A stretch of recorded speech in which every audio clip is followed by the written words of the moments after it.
Hello, everybody, and welcome. This is a solution walkthrough for accounting tools for business decision making, 8th edition. This is problem 25-1. Textbook authors are Paul Kimmel, Jerry Weygandt, and Jill Mitchell.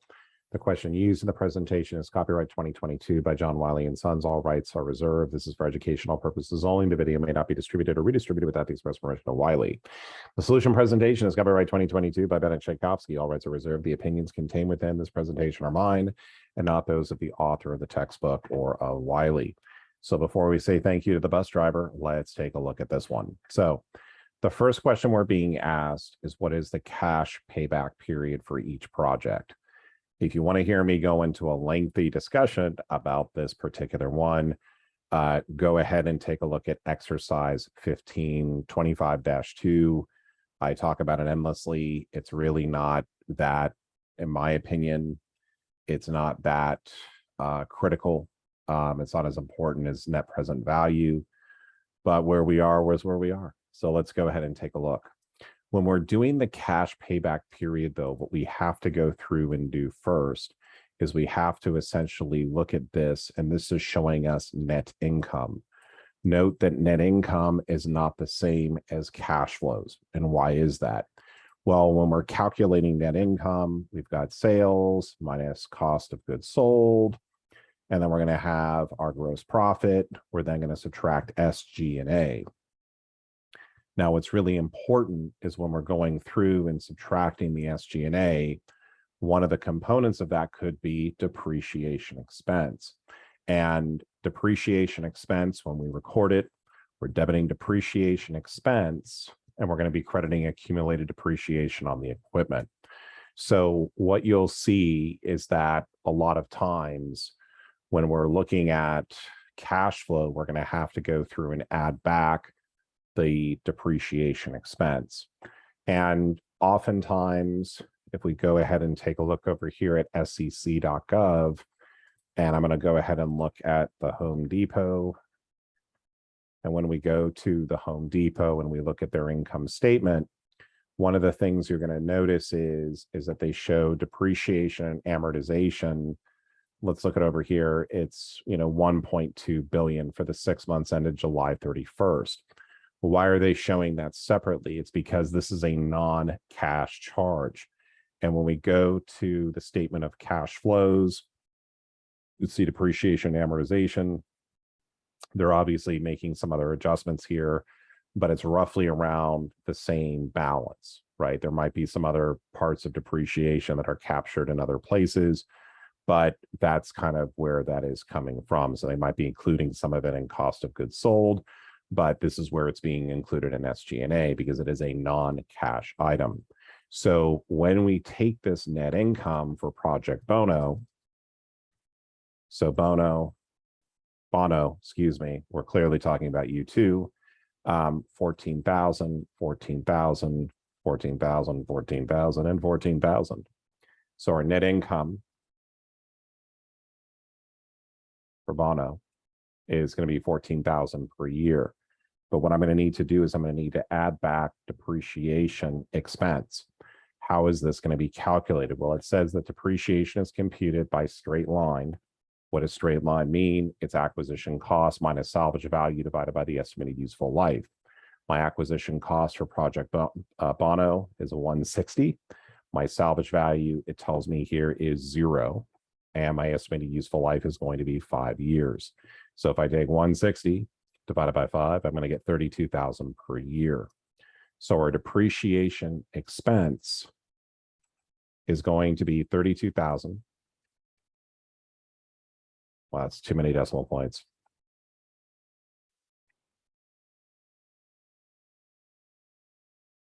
So our free cash flow is basically going to be over here. It's going to be at $46,000 per year for Bono. Okay, so again, what we're doing is we're basically going through over here, and this is how we're looking at it. Now, if you go ahead and look back at that question, one of the things that's going to make it a little bit easier for us is because the cash is the same every single year, what I can do is I can take the investment amount And then I can basically say the cash flow, my cash flow every year is 46,000. So my payback period, meaning that how many years will I need to go through and do, is going to be payback period is approximately 3.48 years. Okay, so I can do that in this one here because the dollar amounts are the same every single year. But now let's go ahead and take a look. And we'll go 1, 2, 3, 4, 5. So let's go ahead and take a look over here. Let's go ahead and look at Project Edge. This is going to be a little bit different. Okay, so over here, this is 18,000, 17,000, 16,000, 12,000, and then 9,000. But the depreciation, though, for Project Edge is going to be different.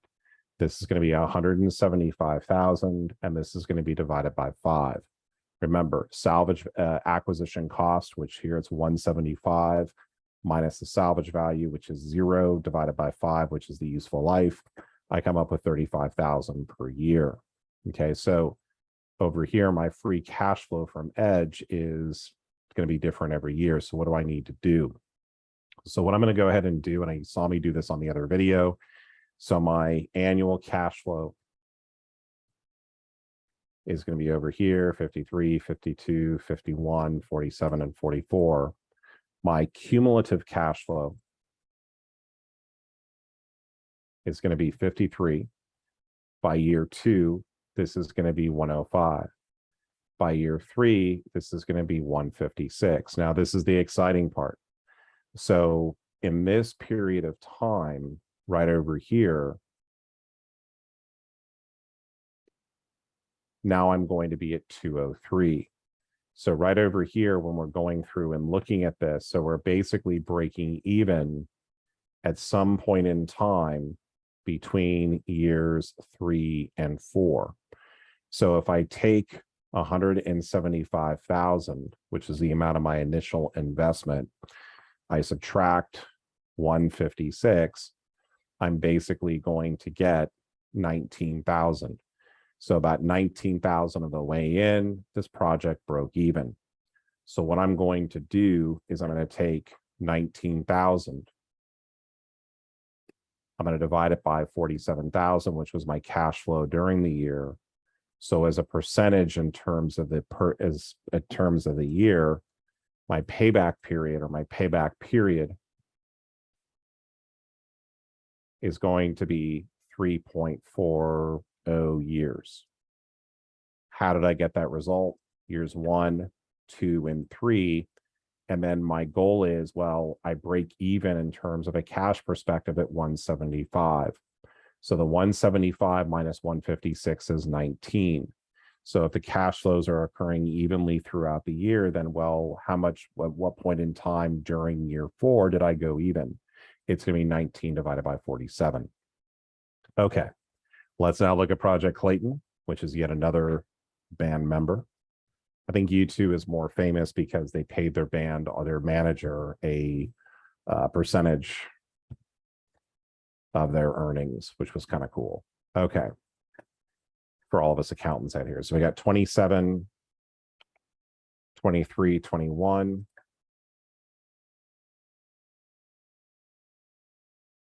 And then we've got 13 and 12. And let's just go ahead and add these up just to make sure that our net income is right. This is a total of 96,000. So this project cost, though, 200,000. So when I look at this over here, this is going to be 200,000 divided by 5, or 40,000 per year. So as I look at this one over here, I'm going to kind of go through and do the same thing. I'm going to have my cumulative cash flow. This is going to be at 67 after the first year. After the second year, my cumulative cash flow is 130. After the third year, it is at 191. Now we're getting close to our magic number. Over here, I'm now at 244. So I know that it took me at least 3 years to break even, because after 3 years, I'm only at 191. So what I'm now going to do is I'm going to say, okay, 200,000 minus 191 is going to give me 9,000. What I now want to do is say this 9,000 over the cash flows in year 4, which were 53,000. And so this is going to give me here as a number. It's going to be 1.169. So my payback period is going to be 3.17 years. Okay, so that's the payback period. Again, this is not something that I would normally test on. If you're in my class, I really don't care because they don't treat dollars the same way.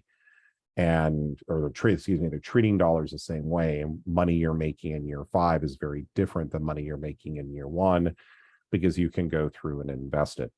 So now, with that all being said, we're now asked to do the net present value. To do the net present value, we're going to need to know what is their cost of capital. Here it is going to be 15%.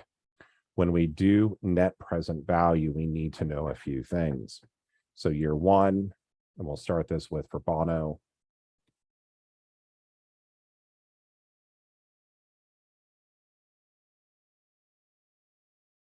Year 2, year 3, year 4, and year 5. So the cash flows for Bono over here, if this is going to be the same, or it's going to be basically 46,000 every single year. Okay, so if the cash flows are going to be the same, now here's my challenge. I have all these cash flows, and in year 0, I'm doing an outlay of 160,000. So what I have to do is I have to bring those future dollars back to today. So because the amounts are the same, what I'm going to do is I'm going to take the amount of the payment, which is 46,000. And I'm going to use the chart, which is the present value of an ordinary annuity of $1. And this is going to be 5 periods, or the number of times interest is being paid at 15%. Let's make this a little bit bigger. There we go. Okay. So if I come over here, the present value of an annuity of $1, and I kind of want to say I cheated, but I kind of pulled this chart aside. So 5 periods at 15% is 3.3522. If I come over here and take this over here, this is my part over here. I multiply the amount of the payment by 3.3522, and I have 154,000. So the present value of those future payments is worth 154,000 today. If my cash outlay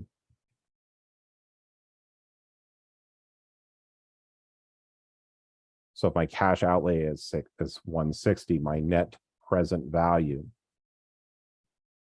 is going to be the difference between these two here, or 5,799. So this does not meet our investment criteria, right? So this is not a good investment for us if we require 15%. So let's go ahead and take a look at Edge. Okay. So over here for year, okay, so basically over here, Project Edge is costing us 175. Okay, so what I'm trying to go over here and do is I'm basically saying, okay, in year 1, Edge had cash flow of 53.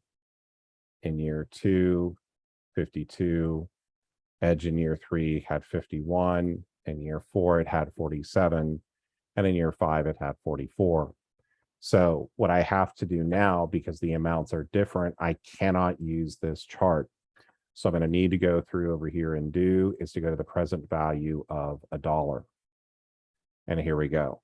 Okay, so the charts that I need, I'm going to need 0.8986, 957, 0.75614, 0.65752, 0.57175, 0.49718. So I'm going to go ahead and take these amounts here. I'm going to bring these over to my sheet.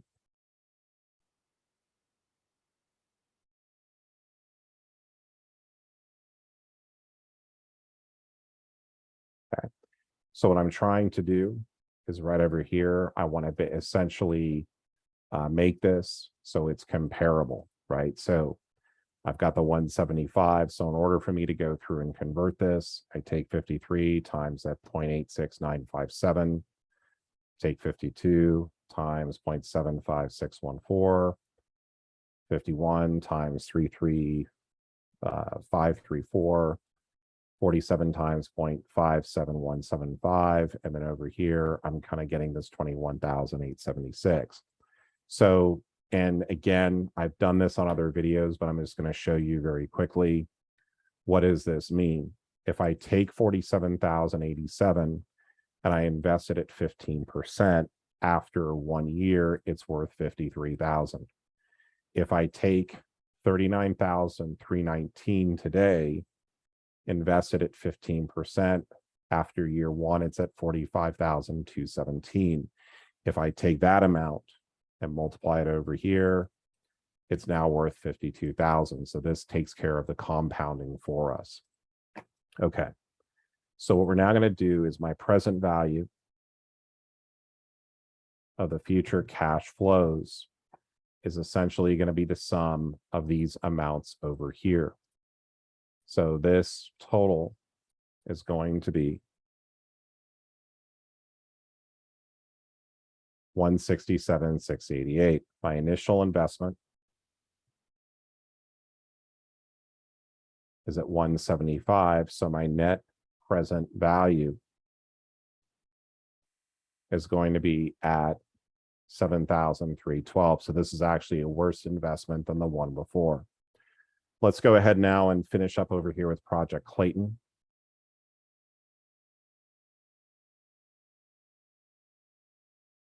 Okay, so for Project Clayton, the amount of the cash outflow was 200,000. Okay, so over here, my year 1 cash flow was 67, year 2, 63, year 3 was 61, year 4 was 53, year 5 was 52. When I add all these up, my present value of the future cash flows over here is going to be a total of 202,163. When I subtract the initial amount of my investment of 200,000, basically my net present value is positive. So the only one of these investments happens to be the one that's actually the larger amount. So this actually meets our investing criteria. Okay, so we've done the net present value for each project.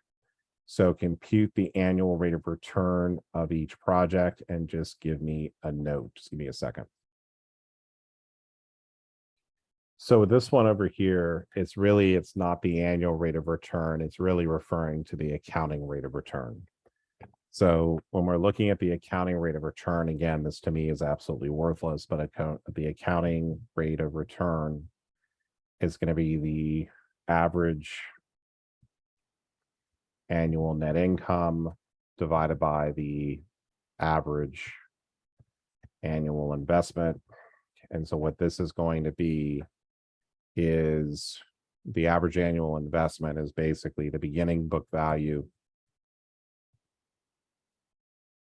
minus the ending book value divided by 2. So for this one up here for Bono, this is going to be the easiest one to do because the net income, and remember, we're not looking at cash flow, we're looking at net income. So the average net income over here is going to be 70,000 divided by 5, or 14,000. My average annual investment is my beginning book value, which is going to be 160,000. And I think this is ending book value plus beginning plus ending, not minus, but this is going to be 160,000 plus 0 because it has an ending salvage value of 0 divided by 2. So my average annual investment is going to be $80,000. So my accounting rate of return is going to be 17.5%. Again, this is absolutely meaningless. So that's for Bono. Okay, for the edge, Same thing over here. My average annual net income, I'm going to take 72,000 and divide it by 5. I'm going to get 14,400. Over here, the amount of the investment was 175. So this is going to be 175,000 divided by 2, or 87,500. I'm going through this very quickly because, again, the more important thing for you to understand from this is doing the net present value. And then lastly, over here for Clayton. Okay, so the average annual net income is going to be 96,000 divided by 5. We're not talking about cash flow, it's net income. So 96,000 divided by 5. And then this is going to be 200,000, which is the beginning book value, plus 0 divided by 2, or 100,000. So over here, when it comes to Project Clayton, this has a 19.5% return on investment. Now, if this was me, I would be stopping at net present value. That's what I'd be looking at first. So which has the best net present value? And then I think what they want you to do is they want you to kind of rank them. So over here, if we look at our the first category, which is the payback period,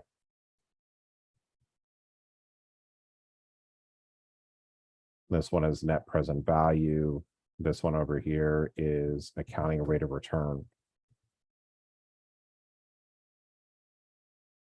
So the accounting rate of return is going to be 17.5, 16.46, and 19.2.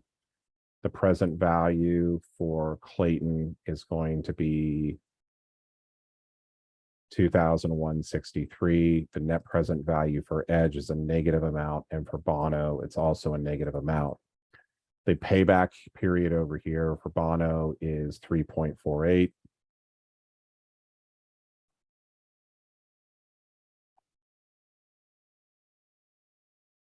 Over here for Edge, this is going to be